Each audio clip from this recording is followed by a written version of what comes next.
Olá, alunos! Nesta aula estudaremos a produção agrícola do Brasil, a economia no Brasil, na Primeira República, de 1889 a 1930. É a fase do predomínio da cafeicultura de exportação, com breves momentos de desenvolvimento de outros setores agrícolas e extrativistas.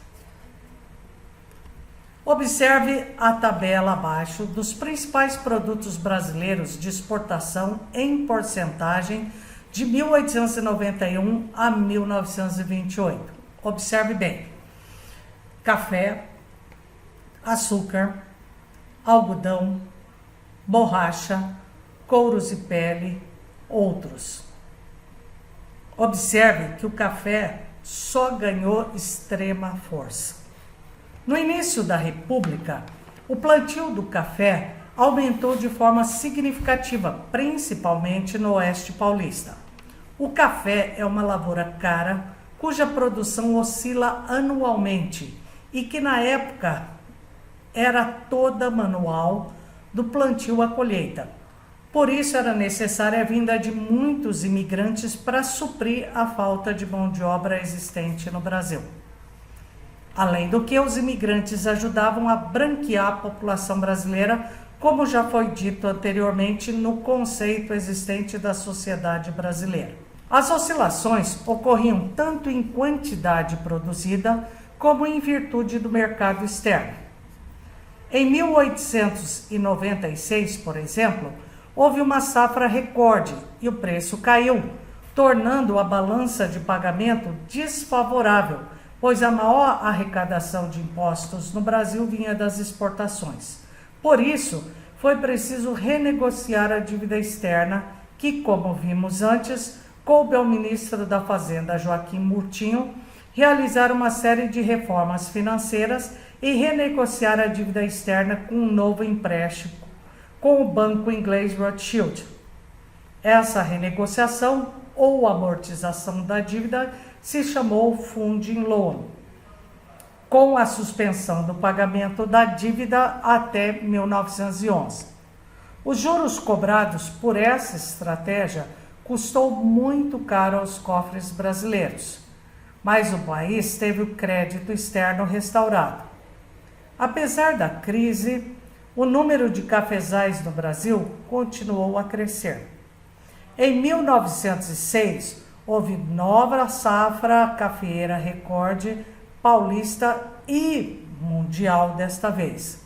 Os presidentes de estado de São Paulo, Minas Gerais e Rio de Janeiro se reuniram e firmaram o Convênio de Taubaté.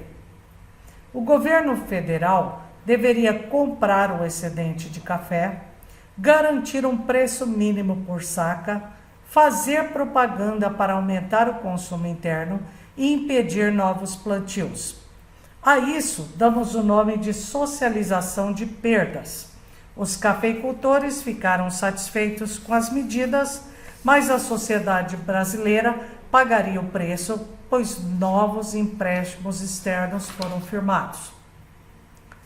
Durante a Primeira Guerra Mundial, houve a redução das exportações e novamente houve a valorização do café, que se repetiu durante a presidência de Epitácio Pessoa em 1920. A defesa constante do café irritava os importadores, principalmente dos Estados Unidos. Nesse país, passou-se a estimular o consumo de chá e de chocolate e desestimular o consumo de café. A crise de 29 atingiu em cheio a cafeicultura brasileira e com o governo de Getúlio Vargas a estratégia se modificou, mas veremos em aulas mais à frente.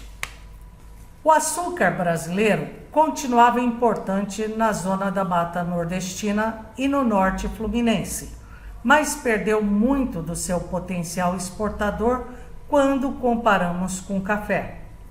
O principal centro consumidor de açúcar estava em São Paulo. Ao longo da Primeira República, a produção açucareira foi se modernizando com o surgimento de usinas. Essa modernização ocorria com financiamento dos governos estaduais e federais.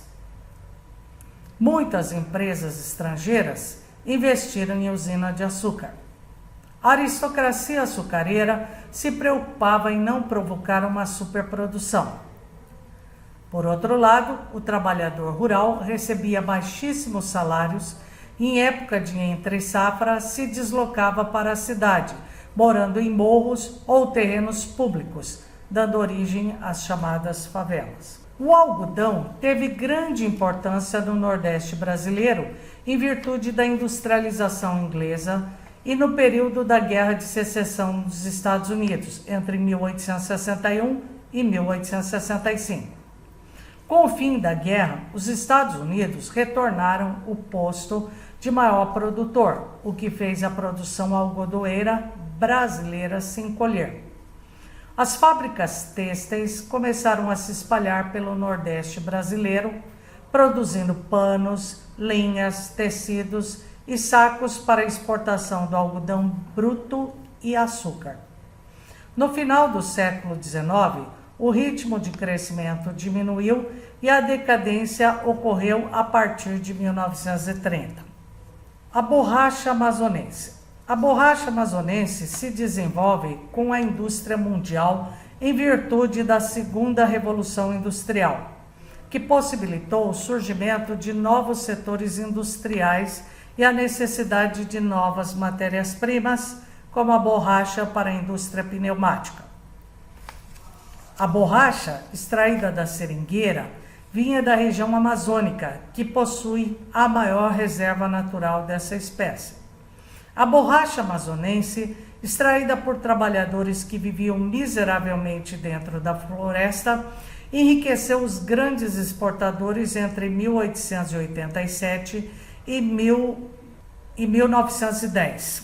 A este processo chamamos de surto econômico da borracha, que teve início, auge e decadência. No final do século XIX, os ingleses levaram mudas brasileiras para o Oriente e começaram uma produção organizada na Malásia, Sumatra, Java, entre outros.